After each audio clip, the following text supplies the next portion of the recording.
Oke.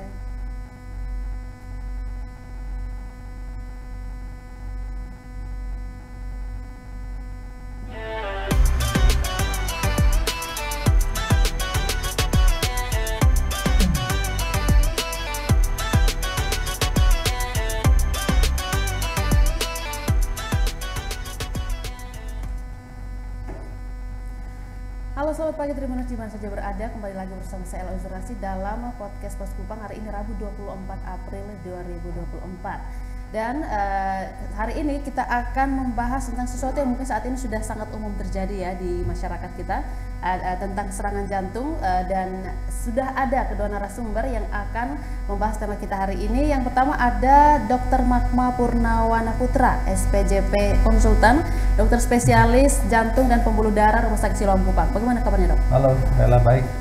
Sehat ya? Sehat. Oke. Dan yang narasumber yang berikutnya ada Dr. Lita Afrianti, Head of Outpatient Rumah Sakit Siloam Kupang. Sehat ya, Dok ya? Sehat. Oke.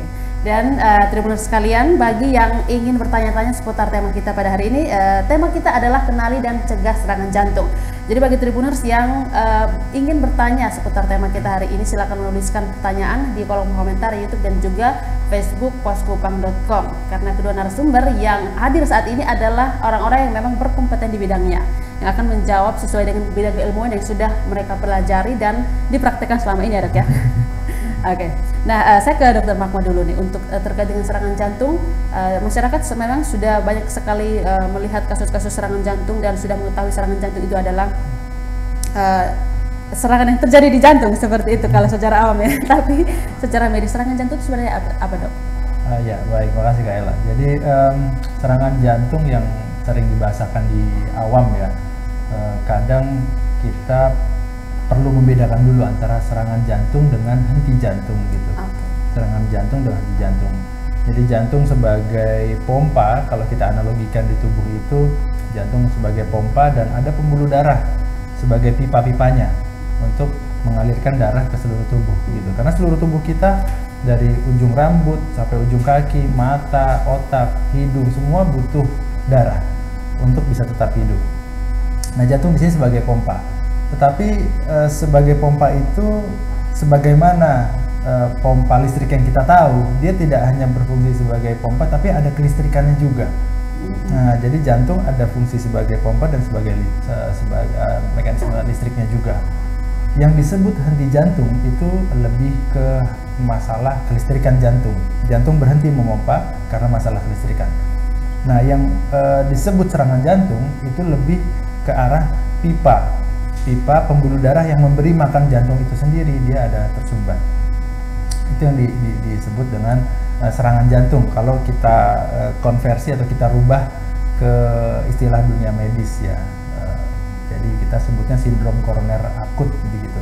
Yang paling bahaya adalah infark miokard atau STEMI ya. Oke. Tapi untuk gejala pada henti jantung dan serangan jantung ini berbeda atau sama saja, Dok? Kalau henti jantung otomatis jantung jelas sesuai katanya henti jantung berhenti, darah tidak memompa, pasien pasti tidak sadar.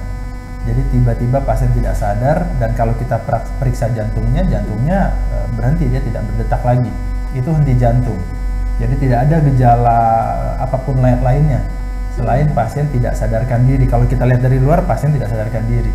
Nanti kalau kita sebagai medis kita perlu kenali iramanya. Irama yang mana nih? Ada yang perlu kejut listrik, ada yang tidak perlu kejut listrik kalau di henti jantung. Tapi kalau serangan jantung, karena awalnya jantung itu belum berhenti berdetak, tetapi dimulai dengan berkurangnya aliran yang ke pembuluh darah yang memberi makan jantung, jadi pasien itu bisa mengeluhkan beberapa gejala. Walaupun gejala ini tidak spesifik di semua pasien, tetapi pada umumnya yang dirasakan adalah tidak nyaman di dada. Berbeda dengan biasanya tidak nyaman di dada, ada yang menceritakannya sebagai tertimpa beban berat, ada yang menceritakannya sebagai keselak bakso, ada yang menceritakannya sebagai ada gajah yang menduduki saya begitu. Berat seperti itu. Iya begitu. Ada yang menceritakannya seperti diikat gitu, dadanya seperti diikat.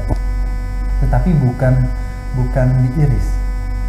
Bukan diiris atau bukan tertusuk-tusuk, bukan begitu. Kalau serangan jantung yang sering kali pasien keluhkan seperti itu. Ada juga yang mengeluhkan nyeri ulu hati. Ini yang kadang suka pasien juga bingung gitu. Dokternya juga lihat nih, apa serangan jantung apa sakit lambung aja. Itu juga ada yang seperti itu. Oke. Dan ini untuk gejala-gejalanya sendiri itu kan berbeda-beda masing-masing orang. Ini tergantung apanya nih dok sebenarnya untuk gejalanya sendiri?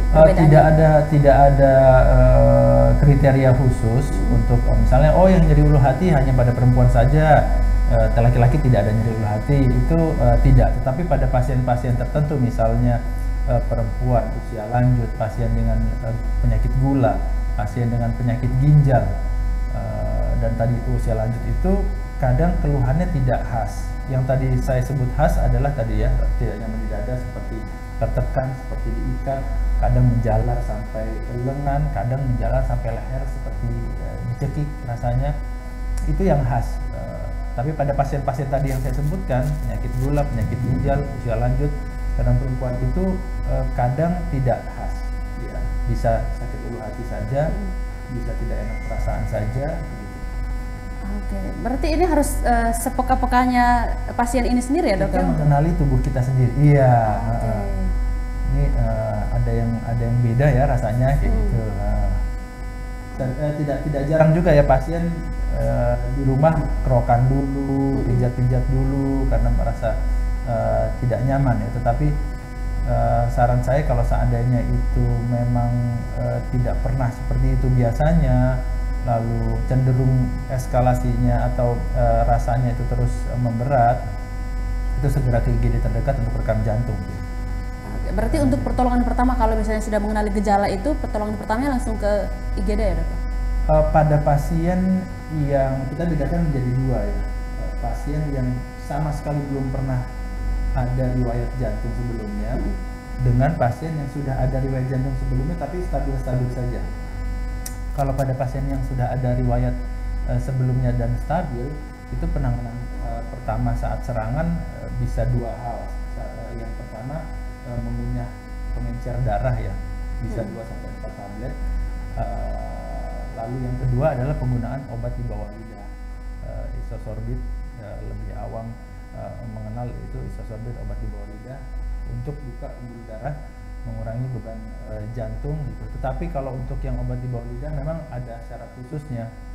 Kita tidak bisa berikan pada pasien-pasien yang tekanan darahnya rendah begitu ya. Tapi kalau yang untuk kunyah obat pengencer darah tadi itu relatif lebih mudah dan tidak ada kontraindikasi atau larangan khusus kecuali pasiennya sedang mengalami perdarahan.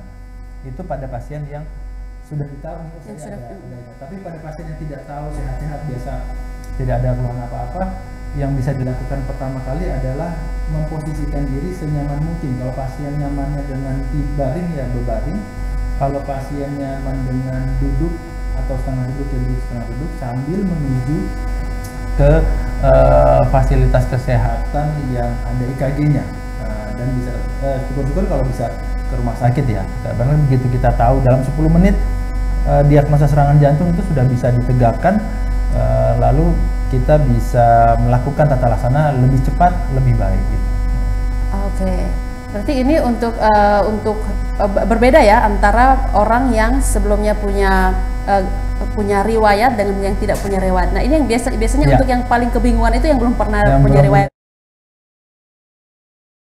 Riwayat tadi itu yang bisa dilakukan sih itu bukan dengan yang selama ini ada beredar apa ya, tusuk-tusuk jari, kalau di jantung tapi itu ya tusuk-tusuk jari lah, apa pukul-pukul lengan ya, terus itu nggak dianjurkan sih, tidak dianjurkan.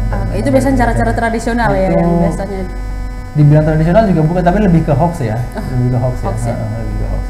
Oke, jadi ini juga langsung dokter meluruskan ya hoax-hoax yang beredar selama ini bahwa untuk pasien-pasien dengan gejala serangan jantung seperti itu yang pertama kali dilakukan itu bukan tusuk-tusuk ujung jari dan juga tepuk-tepuk seperti itu ya.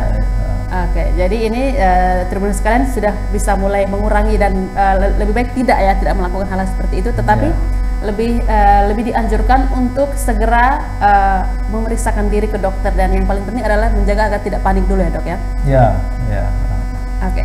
Nah, saya ke dokter Lita dulu nih. Ini untuk terkait perawatan bagi pasien penyakit jantung di Rumah Sakit Siloam dari tahun 2015 berdiri sampai 2024. Perkembangan untuk perawatan pasien sakit jantung seperti apa di Rumah Sakit Siloam? Untuk perawatan jantung, saat ini kita sudah memiliki 3 dokter spesialis jantung. Dokter spesialis jantung 1 secara umum, kedua dokter spesialis kegawat daruratan, yaitu dokter Magma sendiri, yang kebanyakan memang menangani kasus-kasus gawat darurat, henti jantung atau kegawat daruratan jantung. Yang ketiga, kita juga sudah punya dokter spesialis jantung untuk khusus anak, yaitu bawaan kecacatan jantung pada anak. Jadi untuk masyarakat di area NTT ya khususnya, bukan Kota Kupang aja ya, masyarakat NTT yang memiliki kelainan jantung baik dari anak sampai dewasa, itu bisa melakukan konsultasi di Rumah Sakit Siloam Kupang. Oke. Dan untuk peralatannya kemarin yang terakhir itu ada cath lab ya dok ya untuk? Ya, kita ada cath lab. Nanti yang main juga dengan dokter Magma. Gitu. Tapi yang pasti sebelum cath lab harus dilakukan screening jantung. Nah, dengan saat ini kita dari mulai EKG, CT scan, ronsen, CT scan, CT kardiak, CT angiografi, CT echo untuk echo, treadmill, apalagi dok? Itu kita sudah bisa lakukan semua. Jadi sebelum untuk menegakkan bahwa pasien tersebut harus cath lab atau tidak, dilakukan pemeriksaan yang tadi saya sebutkan. Berarti harus melewati tahapan-tahapan ini dulu. Iya. Jangan pasien datang langsung saya mau cath lab dok. Seperti itu ya? Iya. Kalau bukan serangan jantung ya. Kalau bukan serangan jantung. Ini kan tadi kita sampaikan mengenai penapisan atau screening ya. Untuk screening jantung. Tadi, ya. Berarti untuk screening jantung sendiri sudah cukup lengkap ya di Rumah Sakit Siloam? Iya. Dan kita juga ada paket medical check up untuk khusus jantung. Dari pemeriksaan darah, ronsen, EKG, konsultasi dengan dokter mata, konsultasi dokter spesialis jantung, echo, dan treadmill. Jadi untuk usia yang di atas 30 tahun bisa melakukan screening, apakah sehat atau tidak, ada kelainan jantung atau tidak, bisa dimulai dari sekarang. Oke, untuk usia di atas 30 tahun ya? Kalau yang di bawah 30 tahun bisa juga untuk? Bisa juga, tapi prioritas di atas 30 ya dok ya? Ya, artinya faktor resiko lebih tinggi memang ya, dengan bertambah usia lebih tinggi gitu. Tapi pasien saya ada 22-28 tahun serangan juga ada, tapi memang persentasenya kan tidak sebanyak yang di atas 30. Oke. Nah, ini berbicara tentang faktor risiko yang mungkin perlu diketahui masyarakat. Faktor risiko yang menyebabkan serangan jantung itu apa saja dok, selain usia tadi? Oke, ya, kalau faktor risiko kita bisa bagi menjadi yang kita bisa ubah dengan yang tidak bisa kita ubah. Yang tidak bisa kita ubah tadi itu seperti ya kalau laki-laki lebih beresiko ya, tapi setelah nanti wanita melewati usia menstruasinya menjadi menopause, itu resikonya jadi hampir sama. Itu tidak bisa kita ubah. Lalu bakat kita tidak sebut genetik. Kalau genetik kelainan bawaan seperti buta warna, albino itu genetik diturunkan. Tetapi kalau jantung itu bakat untuk serangan jantung itu diturunkan bakatnya, tapi serangan jantungnya belum tentu gitu. Jadi yang mana yang disebut bakatnya diturunkan? Kalau seandainya dari bapak ibu kandung atau bahkan anak kandung atau saudara kandung, itu kalau laki-laki di bawah 55 tahun, kalau perempuan di bawah 65 tahun terdiagnosa jantung koroner atau pernah jantung koroner atau pernah stroke atau pernah meninggal tanpa diketahui sebab yang jelas. Nah, itu keluarga kandung tadi yang saya sebutkan, saudara kandung, anak kandung, orang tua kandung itu harus berhati-hati. Kenapa saya sebut anak kandung? Karena ada yang anaknya duluan yang serangan dibanding orang tuanya. Iya, jadi orang tuanya umur 60, anaknya umur 30-an begitu, anaknya serangan jantung duluan. Orang tuanya tidak. Tapi dengan adanya begitu, orang tuanya berarti mesti hati-hati karena anak itu bakatnya pasti didapat dari orang tuanya gitu. Jadi keluarga kandung tadi itu yang tidak bisa kita ubah. Tapi banyak yang bisa diubah. Yang bisa diubah misalnya hipertensi, itu kita bisa kontrol. Misalnya kita tahu kita seorang penderita hipertensi, kita bisa mengontrol tensi kita untuk tidak menjadi darah tinggi gitu dengan modifikasi gaya hidup. Kalau belum bisa, lalu dibantu dengan obat. Begitupun kolesterol, begitupun gula, ya, kegemukan, ya, kurang aktivitas, itu juga itu bisa kita rubah. Kita mau santai-santai di kasur, santai-santai di rumah tidak bergerak, atau kita mau jalan pagi atau jalan sore setiap harinya, misalnya kayak gitu. Itu kan pilihan. Itu yang bisa dirubah. Sementara tadi yang paling banyak juga adalah rokok. Rokok itu pilihan, itu bisa dirubah. Kita mau merokok atau tidak itu tergantung kita. Jadi bukan sesuatu yang tidak bisa dirubah. Itu jadi rokok, terus kurang aktivitas, hipertensi, penyakit gula, kolesterol, ya. Maka itu ya hal-hal yang bisa kita modifikasi atau kita ubah. Oke, jadi dibandingkan dengan faktor risiko yang tidak bisa diubah, yang lebih banyak itu yang bisa diubahnya, Dok, ya? Lebih banyak yang bisa diubahnya. Oke, ya. Jadi sebenarnya pilihannya ada pada orang Diri kita masing-masing, masing-masing. ya. Ya. Oke. Jadi ini informasi untuk Tribuner sekalian ya.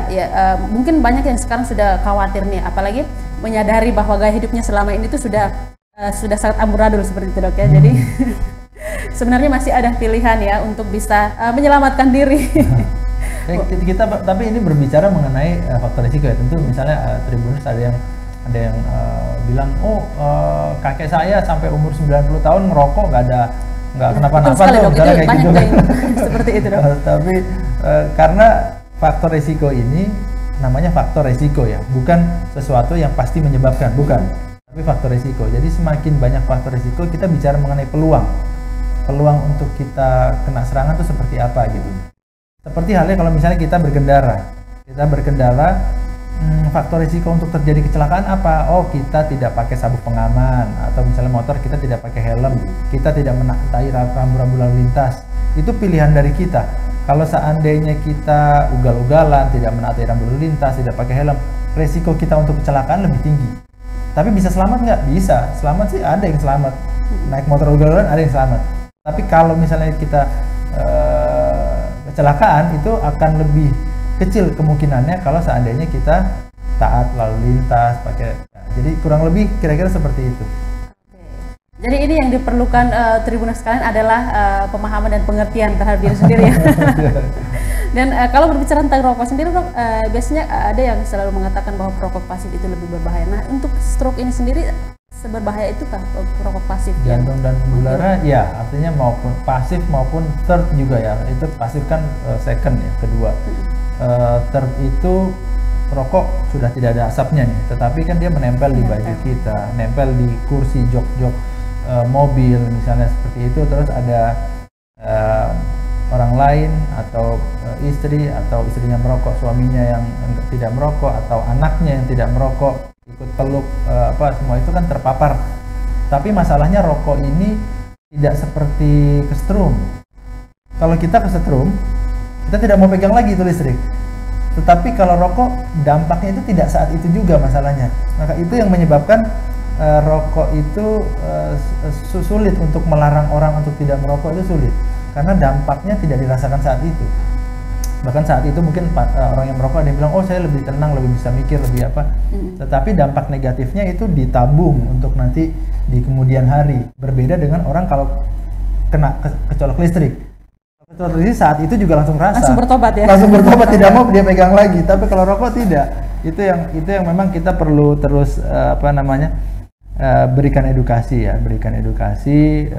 kepada lingkungan di sekitar kita ya, untuk bisa menghindari itu ya. Bahayanya memang sama bahayanya. Oke, sama bahayanya antara perokok aktif pasif dan juga yang third smoker, iya. Dan memang mungkin salah satu hal yang paling sulit adalah menyadarkan orang yang merokok untuk mengurangi bahkan menghilangkan ya, Dok ya. Iya. Tapi sejauh ini sepengamatan dokter nih, untuk mungkin di segala jenis penyakit sama saja ya, dan penderita stroke saat ini itu, kalau sebelumnya biasanya yang kita lihat itu orang yang menderita stroke adalah orang-orang yang sudah lanjut usia, tapi sekarang semakin kesini semakin seperti apa? Ya, serangan jantung dan stroke ya, kardioserebrovaskular. Saya bisa bicara khusus mengenai serangan jantungnya, itu memang trennya semakin ke era sekarang ini semakin muda. Gitu. Banyak faktor yang bisa mempengaruhinya. Di antaranya adalah tren makanan cepat saji misalnya ya, makanan cepat saji, lalu kurangnya aktivitas.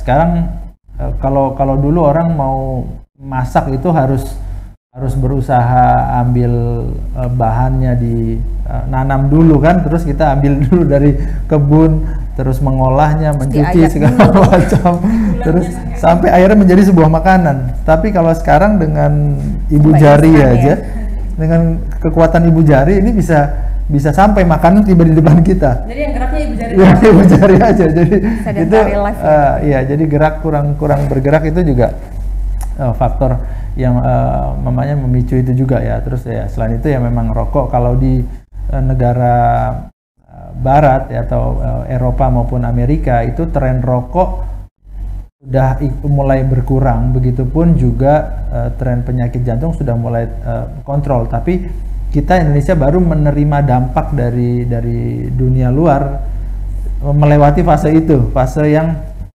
sebelum mereka tanda kutip bertobat itu ya. Jadi kita lagi banyak-banyaknya nih trennya merokok, dan angka kardiovaskularnya juga tentu semakin tinggi ya. Jadi faktor-faktor itu yang menyebabkan kenapa sekarang relatif lebih muda, walaupun kalau bakat mungkin sama-sama seperti dulu ya.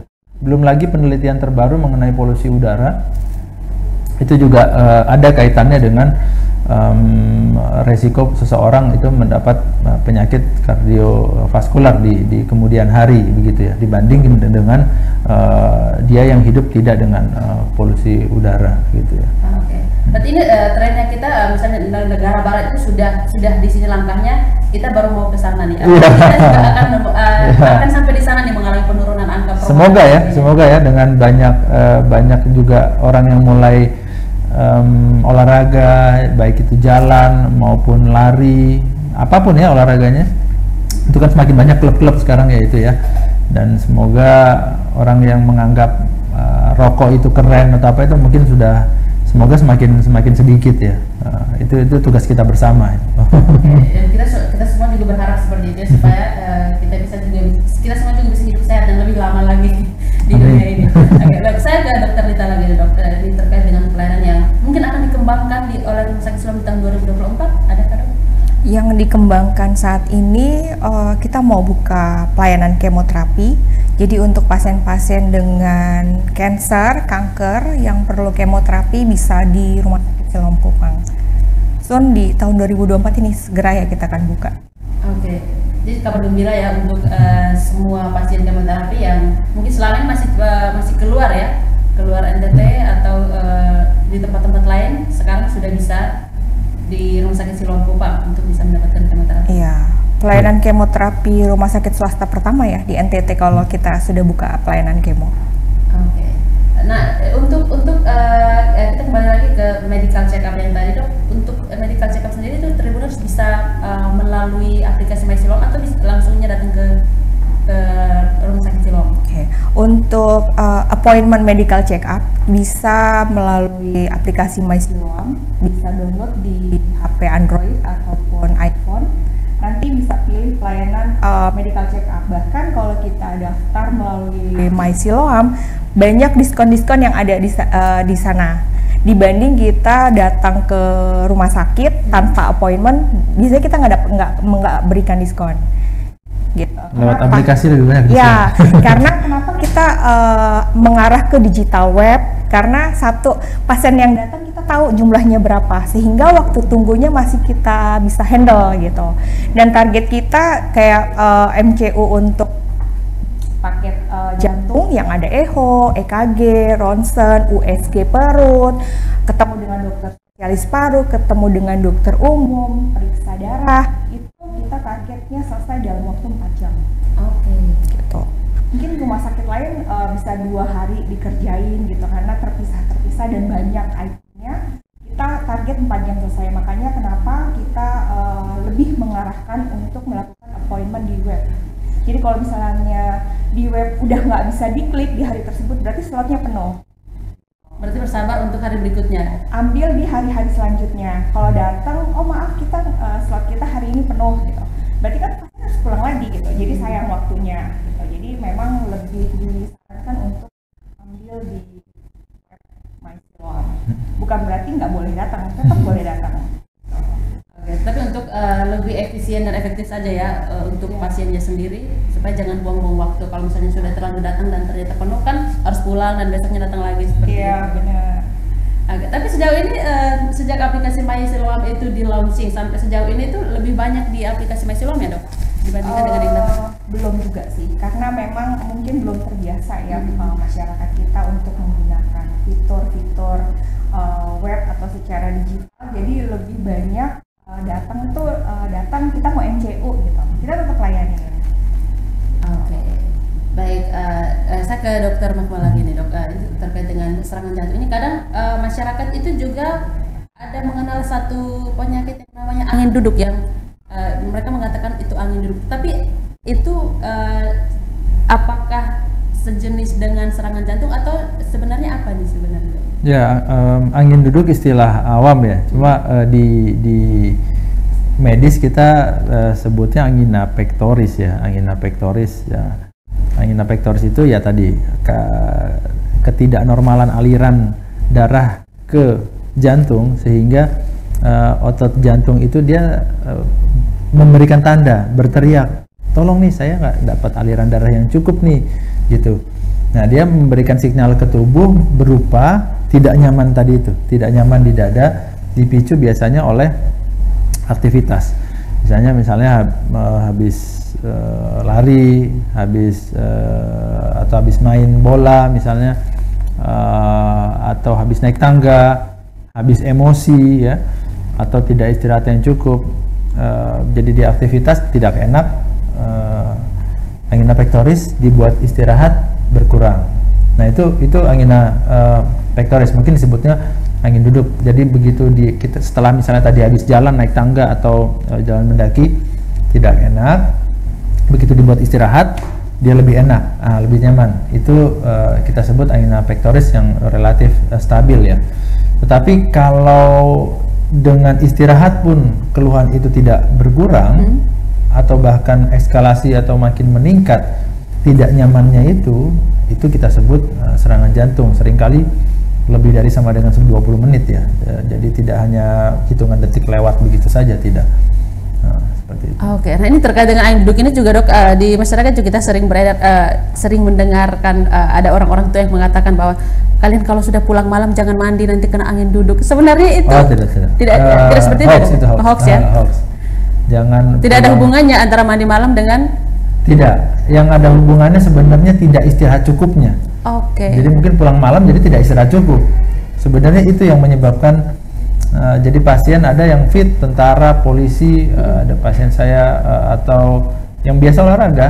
Jadi dia kerja lembur ya, kerja lembur terus final selesai kerjaannya, terus dia rayakan dengan misalnya olahraga tenis atau permainan apa, bola atau apa.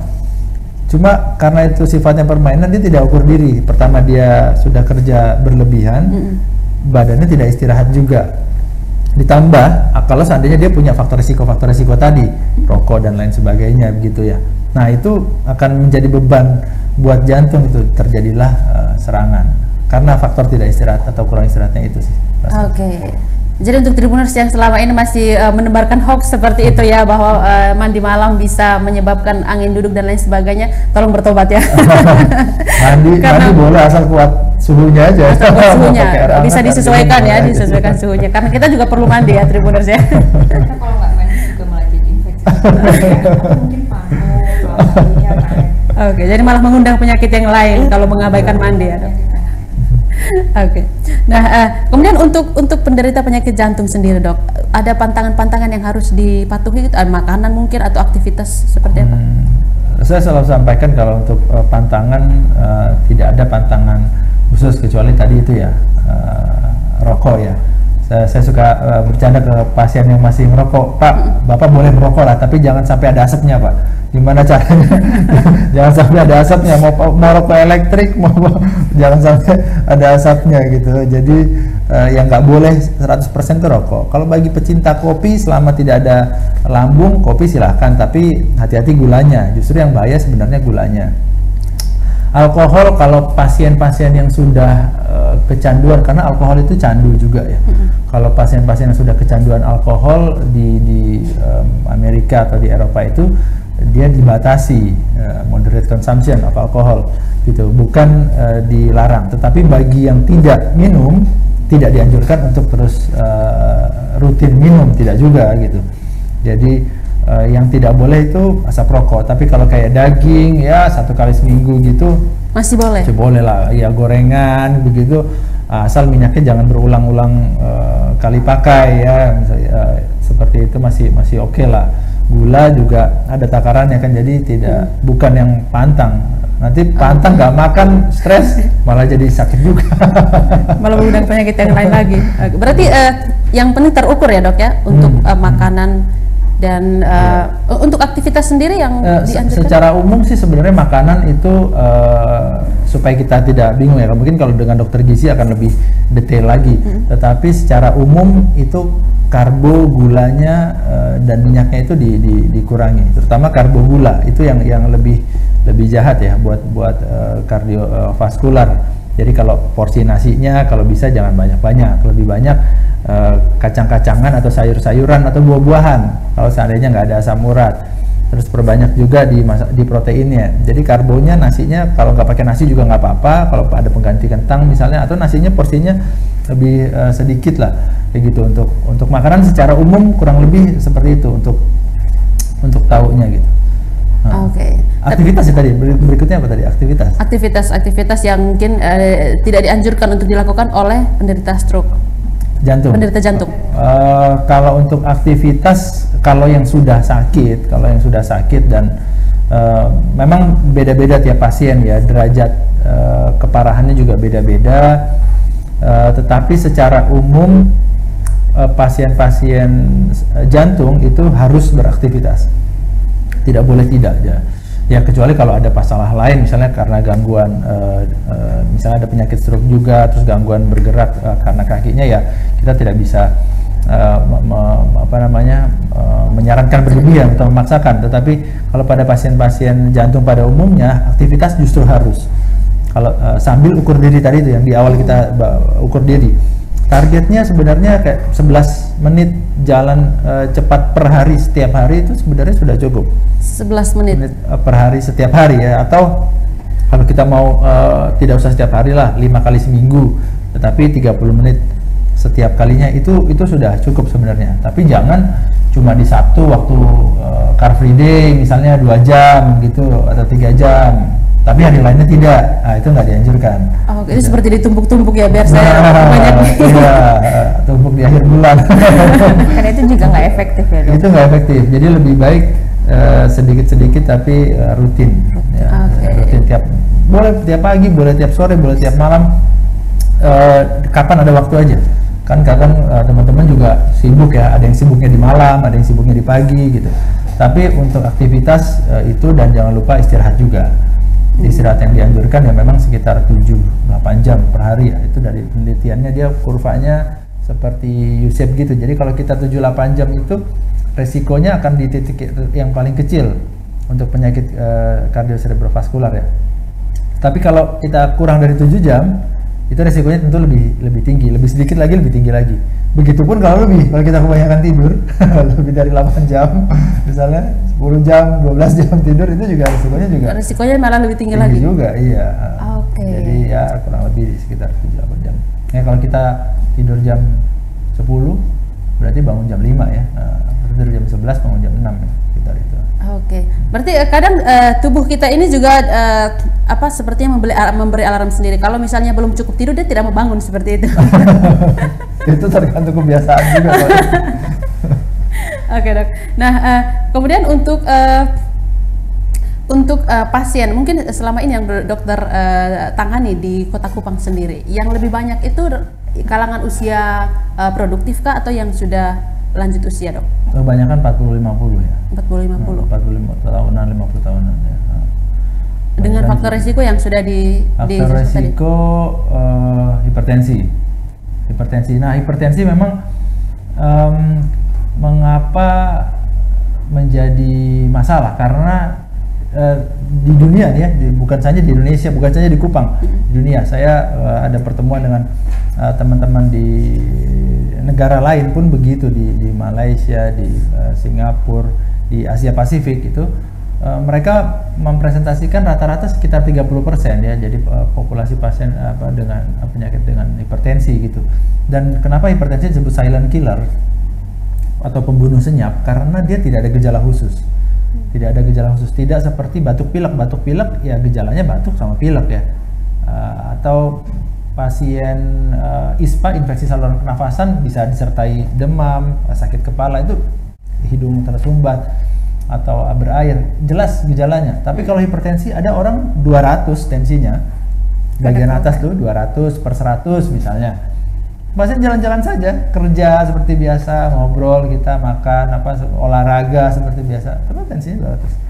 Ada pasien yang tensinya 90/60 juga biasa-biasa aja, tidak ada keluhan. Rasanya seperti normal-normal saja gitu. Iya, jadi pesannya adalah bahwa tekanan darah itu tidak bisa pasien katakan tidak ada keluhan. Jadi itu sesuatu yang harus diukur, tidak bisa tidak. Jadi kalau seandainya bilang, dok saya 150/90 nggak ada keluhan apa-apa kok dok, saya biasa begitu. Ya iya, berarti bapak biasa tidak baik, maksudnya biasa membebani jantung. Karena walaupun tidak ada gejala, 140/90 itu jantung akan berusaha lebih, kompensasinya otot jantungnya akan menebal. Nanti lama-kelamaan kalau difoto, oh ada pembesaran jantung, yaitu karena penebalan otot jantung itu. Itu faktor resiko untuk serangan jantung di kemudian hari. Seperti itu. Ada pasien yang 120/80 biasa, begitu 140 udah oleng dia. Itu kita untung. Artinya diuntungkan oleh alarm tubuh, begitu 140 dia sudah ada gejala. Tapi pada pasien-pasien tertentu 180 tadi saya bilang 200 tidak ada keluhan, kan dia tidak ada alarmnya.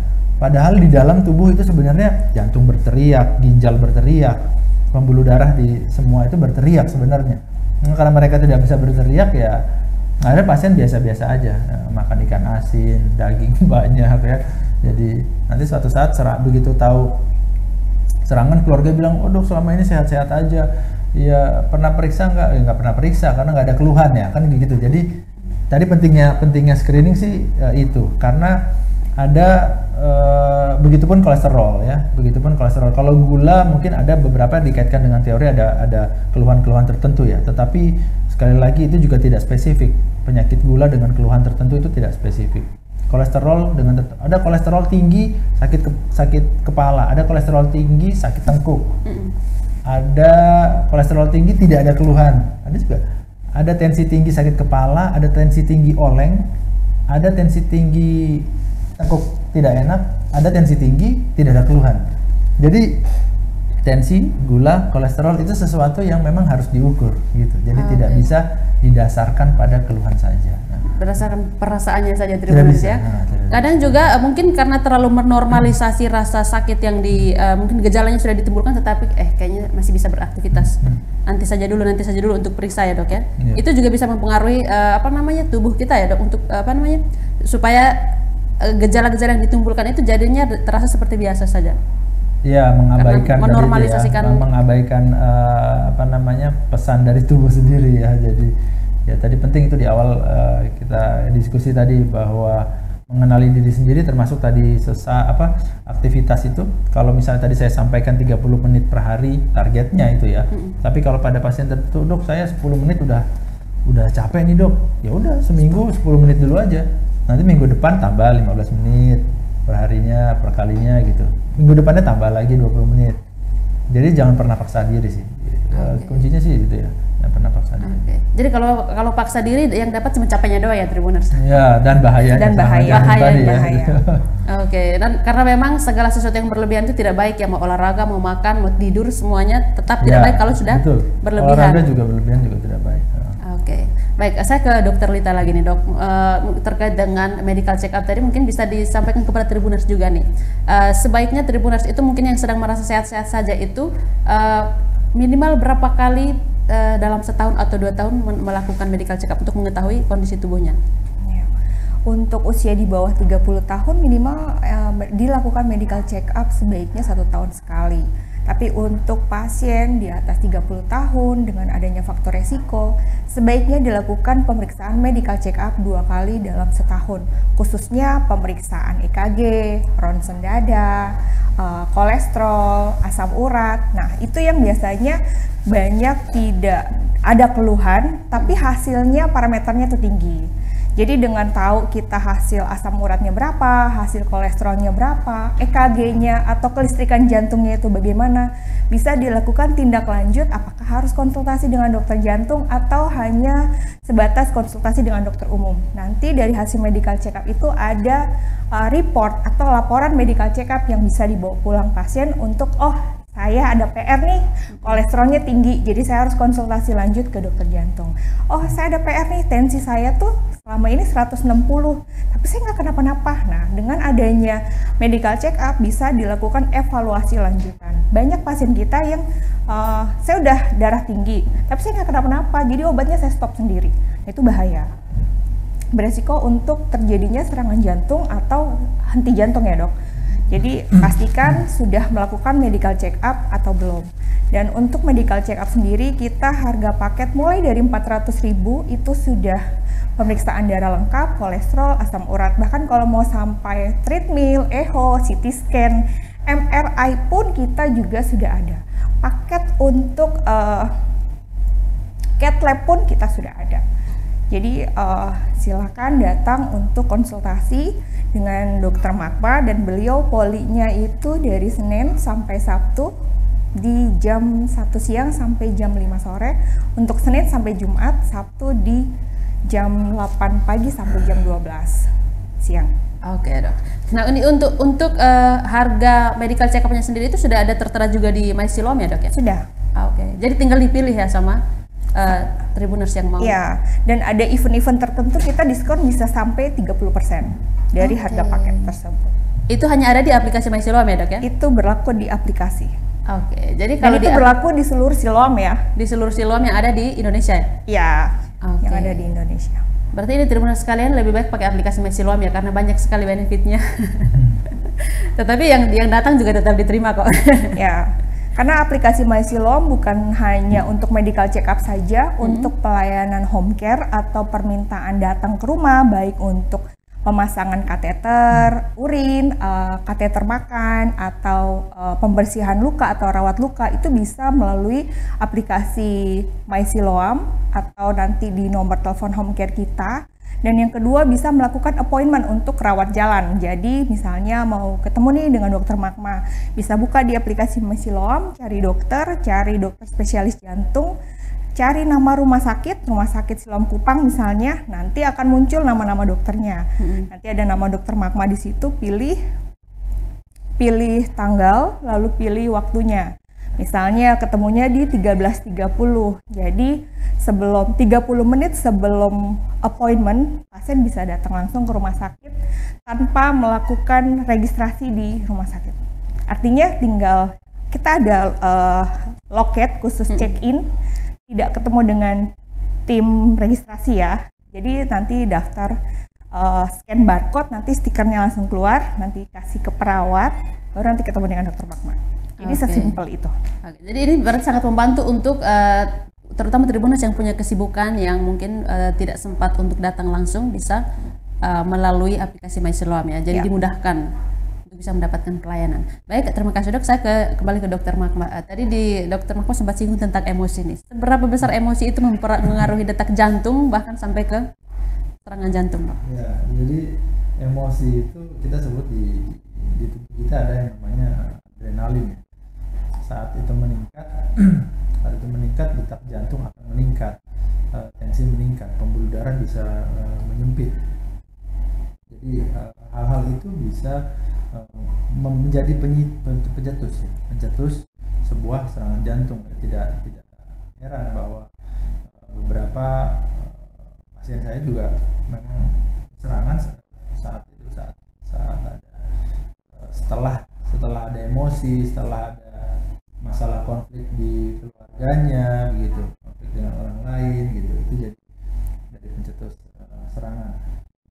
Makanya untuk lifestyle juga itu tidak lupa dari yang udah makan disebutkan, terus aktivitas, terus obat kalau perlu, istirahat, dan yang penting juga adalah doa. Artinya psikologi kita, ini jiwa kita juga perlu beristirahat, perlu tenang, perlu ibadah, perlu sholat. Itu jangan lupa. Itu karena itu jadi faktor penting juga ya, kalau di medis disarankan misalnya untuk yoga atau ini, tapi prinsipnya adalah menenangkan diri setiap hari untuk menurunkan angka risiko. Spiritual jiwa itu juga harus dijaga juga. Mentalnya harus baik.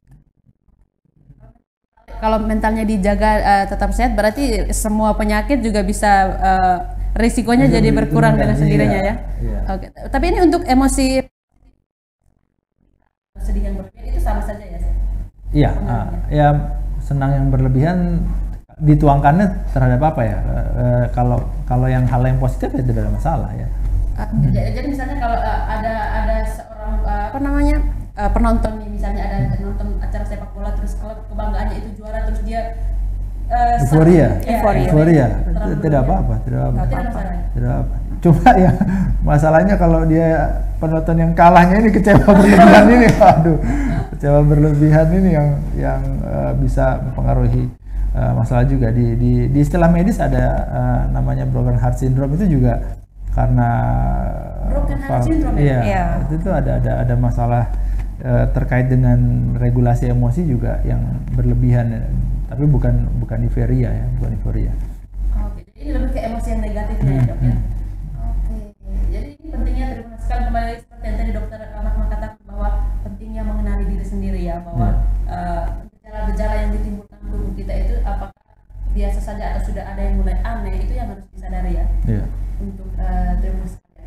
Nah, kemudian saya kembali ke Dokter Lita lagi terkait dengan pelayanan di Rumah Sakit Siloam. Kalau yang kemarin terbarukan ada eksekutif klinik, bisa disampaikan lagi kepada Tribuners biar jangan sampai menghilang dari ingatan Tribuners sekalian.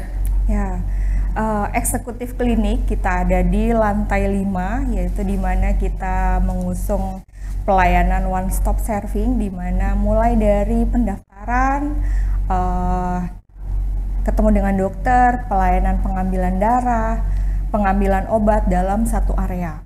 Jadi di lantai 5 itulah semua pelayanan dikerjakan kecuali pemeriksaan radiologi turun ke lantai 1. Jadi misalnya daftar melalui My Siloam, nanti langsung naik ke lantai 5 yaitu di OPD eksekutif. Kalau memang nanti dilakukan atau disarankan dokter untuk melakukan rawat inapnya juga di area lantai 5 tersebut. Jadi memang dibuat khusus, dimappingkan bahwa untuk pasien-pasien ini supaya tidak jauh jaraknya gitu. Kebanyakan dari rumah sakit lain tuh labnya di ujung sana, terus ronsennya di tempat yang berbeda, sehingga kita sebagai pasien atau orang awam datang ke rumah sakit baru pertama kali akan bingung, ini saya di mana? Sehingga dengan adanya pelayanan OPD eksekutif bisa membantu masyarakat di NTT untuk bisa berobat lebih baik di Rumah Sakit Siloam Kupang. Dan yang terus sekalian harus tahu bahwa kenyamanan yang ditawarkan di eksekutif klinik itu serasa seperti di hotel ya, Dok ya? Ya, kita ada free kopi dan teh untuk peserta, pasien dan keluarga pasien yang memang lagi sedang berobat di situ. Sambil nunggu dokter, nonton TV, minum kopi dan teh, duduk-duduk, foto-foto, karena view-nya kan di lantai 5 itu depannya langsung pantai. Itu sangat instagramable ya. Iya. Dan terima sekalian juga bisa untuk mendapatkan pelayanan di eksekutif klinik itu bisa mendapatkan perawatan secara medis dan juga healing sekaligus ya. Lagi momen nyamannya dapat, pengobatannya juga dapat. Dan medical check up juga ruangannya sama. Okay. Jadi sambil nunggu dokter bisa sambil minum kopi teh, dan setiap medical check up kita dapat makan siang di situ, free. Free makan siangnya. Jadi sudah tidak perlu kemana-mana. Ya. Sudah. Jadi habis puasa ambil darah, nanti langsung kita kasih makan untuk supaya nggak kelaparan. Jadi nggak perlu keluar rumah sakit atau ke Lipo sebelah untuk beli lagi gitu. Jadi budgetnya bisa disimpan untuk medical check up, kita pasti dapat makan. Oke. Jadi semuanya sudah semua fasilitasnya sudah tersedia ya. Jadi terus kalian yang mau mau menguruskan kesehatan untuk medical check up dan mendapatkan pelayanan di klinik poliklinik yang lain juga semuanya Rumah Sakit Siloam sudah sediakan ya fasilitasnya. Dan bagi yang mau mendapatkan pelayanan di perawatan di eksekutif klinik juga semuanya disediakan di sana. Ya. Jadi teman-teman sekalian bisa mendapatkan pelayanan yang baik dan bisa kembali juga dalam keadaan sehat jiwa raga ya. Oke, saya kembali ke Dr. Makmani. Ini untuk semua yang merasa diri sehat saat ini, ada pesan-pesan? Teruskan aktivitas positifnya ya. Jadi terus bergerak, terus aktif, terus hindari rokok, makanan minuman terlalu manis, terlalu asin ya. Jangan lupa istirahat dan ibadah itu ya. Terus tadi kalau mau check up paling tidak kalau ya apalagi di atas 30 ya. Treadmill juga jangan lupa ya, kadang karena EKG saat baring atau USG jantung saat baring saja itu kadang bisa normal, tapi kita bisa temukan kelainannya dengan treadmill atau CT scan begitu. Jadi tahapan-tahapannya tentu nanti kalau mau konsultasi lebih lanjut ya ke dokter tentunya, karena tiap pasien beda-beda. Nah, tapi untuk menginterpretasikannya sebaiknya tidak diinterpretasikan sendiri. Oke, jadi lebih baik langsung mendengarkan dari yang berkompeten ya, jangan pakai feeling-feeling, oh ini sepertinya sesak jantung, sepertinya. Tidak ada juga pasien yang ingin sekali dibilang sakit iya.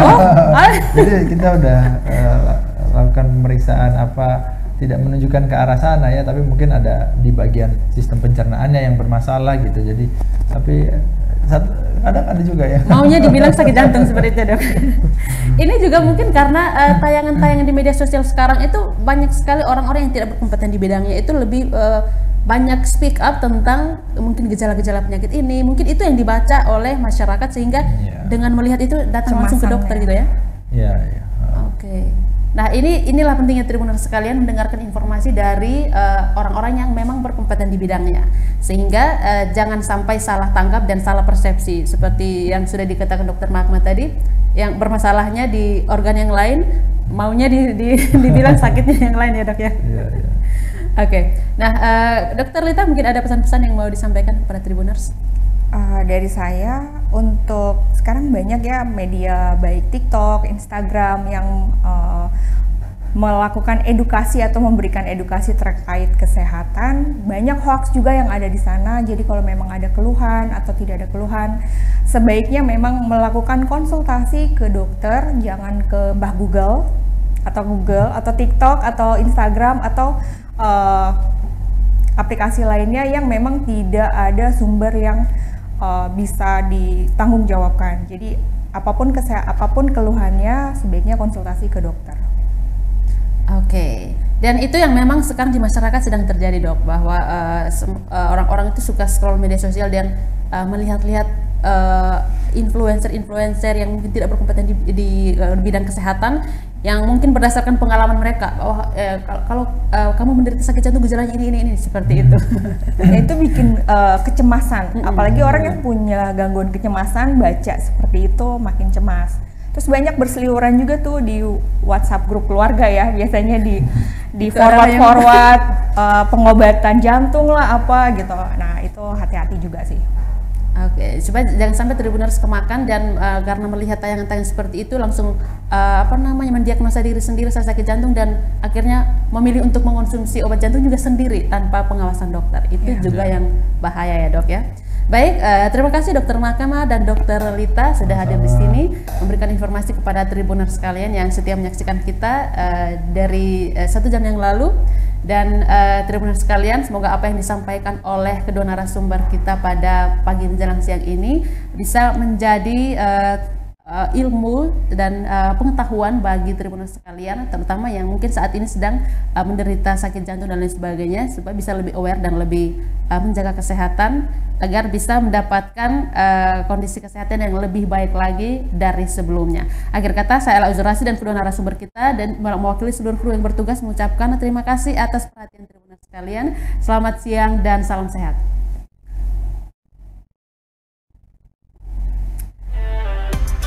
Oke, terima kasih dok.